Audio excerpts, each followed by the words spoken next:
Vamos lá, galera. Nesse vídeo nós vamos falar sobre o mistério. Por que os preços dos carros não estão caindo? Mas por que deve cair? Simples, por uma lei simples que todos nós conhecemos desde pequeno. A lei da oferta e da demanda. O que isso quer dizer essa lei? Simples, você sabe. Quando tem muita oferta de alguns produtos e tem pouca demanda, o preço deve cair. E ao contrário, quando tem muita demanda e pouca oferta, o preço dos produtos sobe.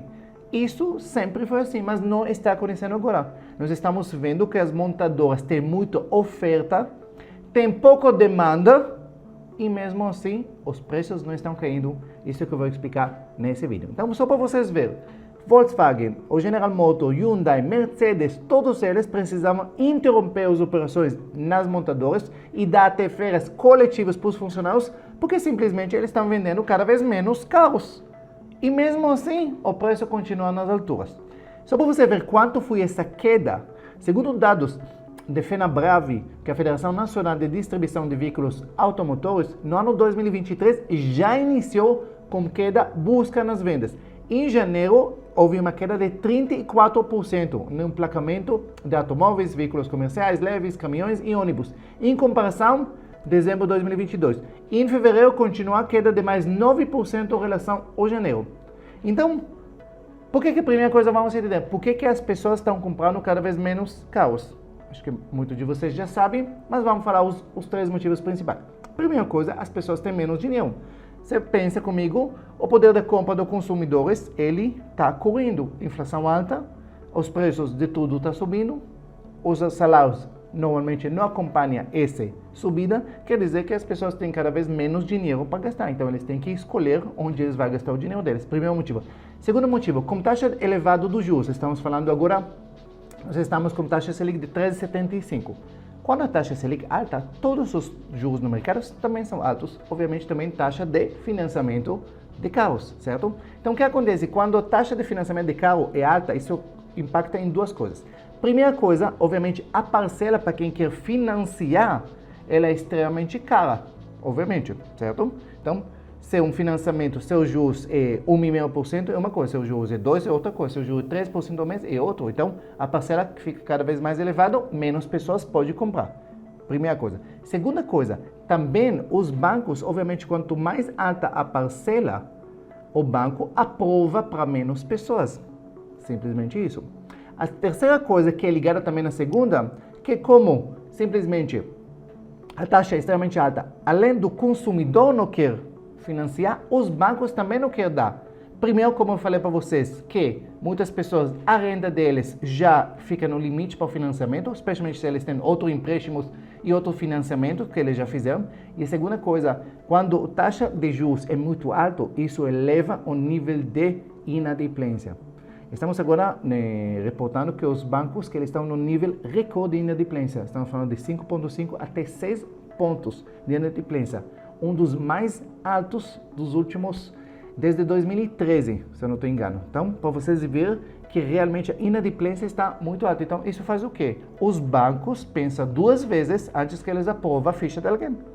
Você entrega uma ficha e o banco fala, sinto muito, não aprova, não financia para você. O que talvez ano passado, rapidinho, a pessoa conseguia esse financiamento. Menos pessoas conseguindo financiamento, obviamente, menos vendas. Simplesmente isso. Então, agora que a gente explicou por que as vendas dos carros diminuíram, agora vamos entender o mistério. Por que as pessoas não conseguem comprar carros mais baratos? Já que compram menos pessoas, os pátios dos montadores estão lotados, por que eles não abaixam os preços? Eu vou falar para vocês vários motivos, alguns deles realmente impactam, alguns deles, vamos dizer, duvidosos que isso realmente é motivo, mas eu vou falar para vocês vários. Motivo 1, custo de produção continua alto. Simplesmente problemas de logísticas, falta de matéria-prima. Durante os últimos anos, empresas precisavam recuperar dinheiro perdidos. Lembram quando estava fechado na pandemia, tudo isso? Cadeias logísticas ainda, mesmo que eles melhoraram desde 2022, ainda temos a guerra da Ucrânia, que trouxe novos impactos com preços de commodities que são necessários para a indústria. Então, a primeira coisa, produção cara. Segunda coisa, durante a pandemia, as montadoras escolheram produzir modelos mais caros, com valor agregados. Isso atende, obviamente, público mais elitizado, com renda mais alta. Vocês lembram da época que tinha Fiat Uno com 100 tapetes, sem isso, sem aquilo? Não tem mais esses carros. Acabou. Os carros, hoje os baratos começam com 60, 70, 80 mil, os baratos. Então, nem estou falando dos carros.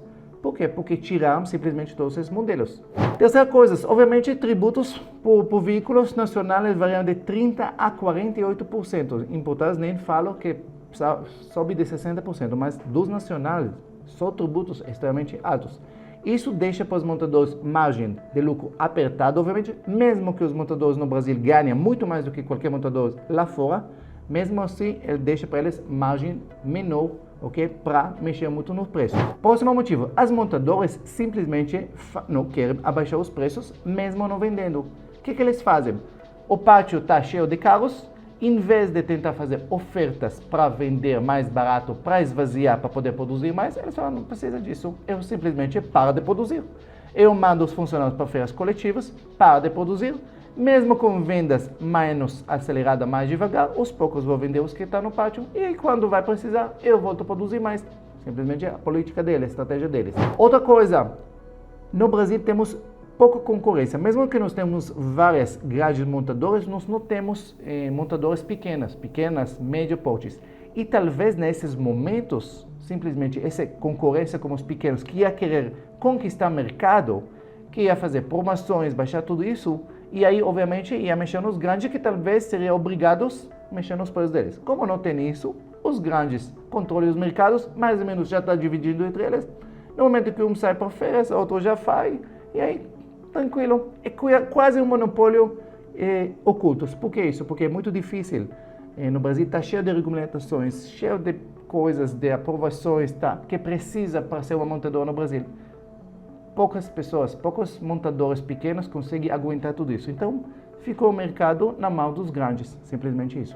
Próximo ponto, mesmo que tenham estoque em altas, as montadoras eles resistem em reduzir o preço por causa da necessidade deles de investir em inovação, eficiência, eletrificação de muitas coisas, muitos modelos novos que estão saindo no mercado, requer muitos investimentos, são centenas e bilhões de investimentos, então eles não querem abrir mão do margem e simplesmente para baixar os preços. Outra lógica que faz as montadoras não baixar os preços.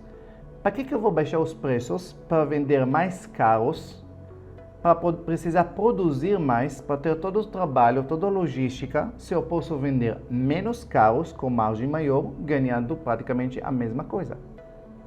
Simplesmente isso. Então, na verdade, a única possibilidade, se a gente quer ver realmente redução dos preços, precisa mudar muitas coisas. Primeira coisa, redução dos custos, desde peças, componentes, semicondutores, logística, desvalorização cambial, obviamente, o dólar baixando vai ajudar a baratear todos os componentes do carro, ok? E todos esses fatores, todos eles têm que caminhar junto com reforma tributária, todos eles no mesmo tempo, para realmente para a gente ver mexida no preço dos carros. Será que isso vai andar no curto prazo? Eu tenho minhas dúvidas, mas vamos ver os próximos capítulos nos próximos meses. Se gostou desse vídeo, curte, comenta e obviamente se inscreve no canal se você ainda não está inscrito. Beijo no coração e até o próximo.